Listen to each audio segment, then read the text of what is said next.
Ngayon nga ay gagawa tayo ng own version ko ng creamy macaroni salad. So, trinay ko na lagyan siya ng carrots and ng hinimay na chicken. So, ang ginawa natin sa chicken, pinakuluan lang natin sa asin at mantika.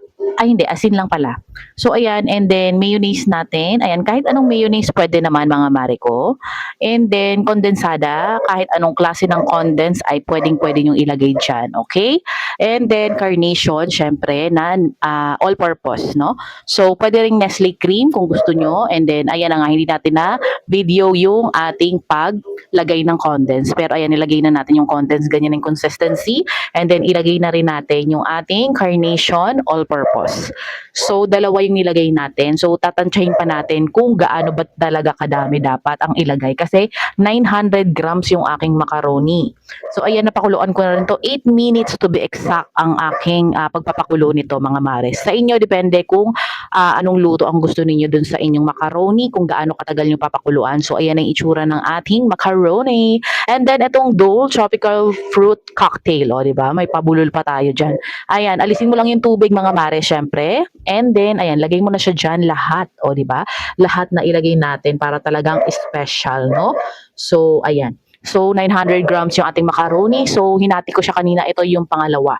So, titingnan natin kung kakasya na ba talaga yung ating nilagay na mayonnaise and yung ating, ang tawag dyan, mga all-purpose and ano. Pero ayan, dahil nagkulang, naglagay ulit tayo ng all-purpose na Nestle naman. So, ganyan siya kapag chilled, no?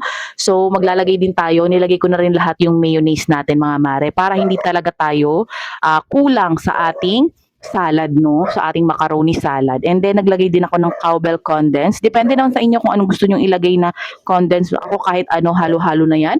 And then, next natin yung ating raisins na ayaw ng asawa ko, no? So, tinabihan ko na siya dyan kasi ayaw niya ng raisins daw. So, ayan. Mas masarap kasi pag may raisins, mga mare, ang ating macaroni salad, no? And then, nilagyan ko rin ng cheese, o, di ba? Para mas special yarn. Kahit anong cheese, keso yata yung nilagay ko dito, pwedeng Eden, depende sa inyo.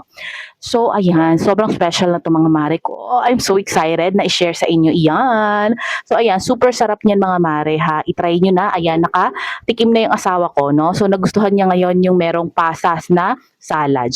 So, ayun lang, mga mare. Sana ay nagustuhan ninyo ang ating video at meron kayong natutunan para sa ating medianoche. So, i-follow nyo lang ako for more recipe. Pero minsan lang din ako nag-upload dahil nakakapagod din mag-video talaga, no? So, ayan. Thank you very much sa panonood.